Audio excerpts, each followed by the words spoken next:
Hi there, this is Stephanie, and I'm Stacks on Stacks on Stacks.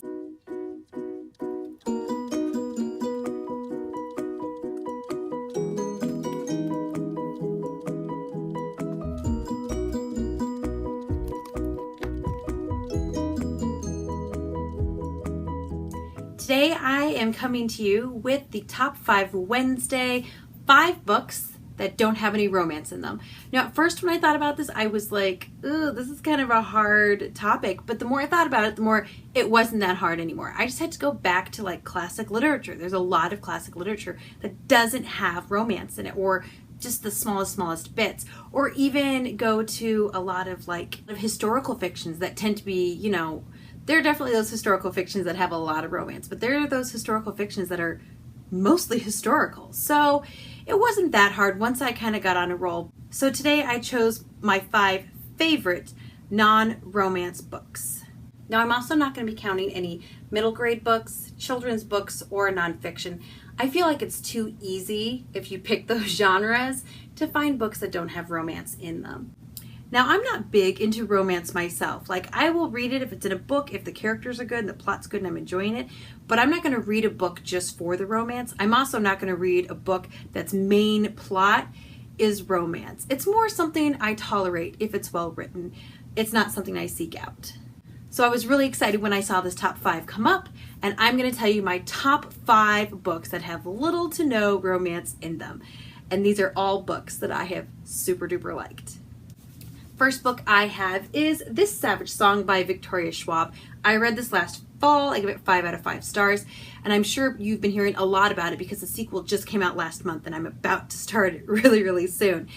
This is a book that is about people's, basically their sins, for lack of other term, become monsters. And they live in this dystopian society, and you have a dual perspective on a girl who actually wants to become the monster that her father is, and she wants to be bad, and a boy who is a monster and he doesn't want to be. And it's a really interesting book. It's a really good book, and it is a male-female lead without any romance. The next one I have is A Darker Shade of Magic by V.E. Schwab. Now, most of you guys are going to know that this is Victoria Schwab. Oop, same author. And this also doesn't have very much romance in it at all. I think there's 2 kisses, but they're very okay, good luck, platonic kind of kisses.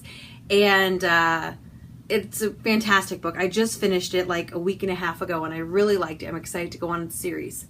This is about a guy named Kel who has the ability to walk from one London to another. There are 4 different Londons. There is a black, there is a white, there is a red, and there is a gray. And he can kind of go from one London to another. Not everybody can do that. The Londons also have different degrees of magic. So Black London was bad magic kind of burned itself out. White London is a chaotic magic, not in control. Red London is the good balance of magic, and it's beautiful and peaceful. And then there's Gray London, which would be our London because there's no magic in it at all. Basically, Kel accidentally smuggles a magical item from one London to another, gets himself into lots of trouble. Along the way, he meets Lila, who is probably one of my favorite characters ever written. I really like Lila. I didn't like her at first, but she grows on you. That's all I'm going to tell you about this one. There's no romance. It's fantastic, and I think you should read it. Next one is Between Shades of Grey by Ruta Sepetys. Now, this is one I read, I want to say last spring. It takes place during World War II in Lithuania, so it's about what happened to the Jews in Poland and stuff, Lithuanian Jews and all that kind of stuff. And it is a historical fiction book. It's fiction, but it's very historically accurate, and it's insanely sad.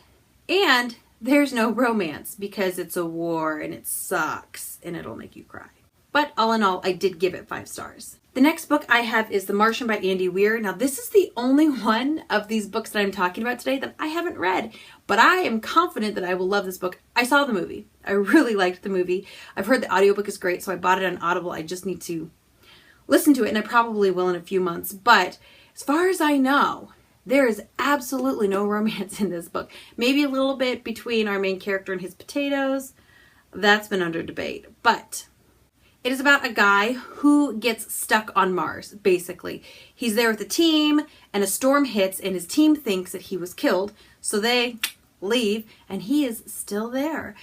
The movie's great. I'm sure the book is even better. I've heard great things about the audiobook, so I am looking forward to reading this, but there's no romance, so I think I'm gonna like it. And the last one is actually, I'm going to do two because I could not decide between these two books. They are And Then There Were None by Agatha Christie and Murder on the Orient Express, also by Agatha Christie.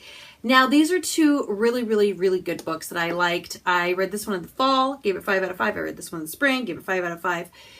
And I enjoyed them both. There's really no romance in either. In this one, the girl's a little clingy, you could say, and she kind of starts liking a guy, but it's really not romance because, you know, they're on an island where everybody's dying.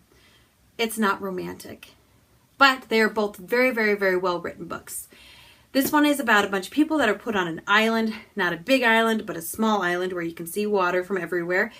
And basically people start dying one by one. So they know the killer is among them, but they don't know who it is. And it's a big bad mystery, and it's a super good book. And Murder on the Orient Express is about people who are on a train and somebody is dead on the train. And then the train hits like a big, huge thing of snow and ends up stopping, and they can't leave until this snow is cleared out. And that's when they discover a dead body on the train. So everybody on the train is a suspect, and it's a Hercule Poirot book. And he's not my favorite Agatha Christie character. He's actually probably one of my lesser favorites, but the book is still very, very good. No romance. Hooray! So these are the top 5 books I picked that don't have any romance in them. I did pick 5 books that I like. I have given all these books a 5 out of 5, except for this one because I haven't read it yet, but I will, and I have high hopes for it. Thank you so much for watching today. Why don't you let me know what one of the best books you've read are that doesn't have any romance or has very, very little romance in it. Or you can tell me which one of the books that I've mentioned here maybe is your favorite or you're interested in reading. Please don't forget to click like if you like this video, or you can click subscribe if you want to be notified when I post new videos. I usually post videos on Tuesdays and Fridays, unless the top 5 Wednesdays sounds truly appealing, and then I go ahead and throw in a Wednesday one. Bit of a bonus if I do say so myself. Again, thank you guys so much for watching. I appreciate you all. I appreciate that you take the time to watch my silly little videos. I hope you all have an amazing, amazing Wednesday. Goodbye. But I chose 5 of my favorites that have no romance, because I can talk. I promise I can talk. Like,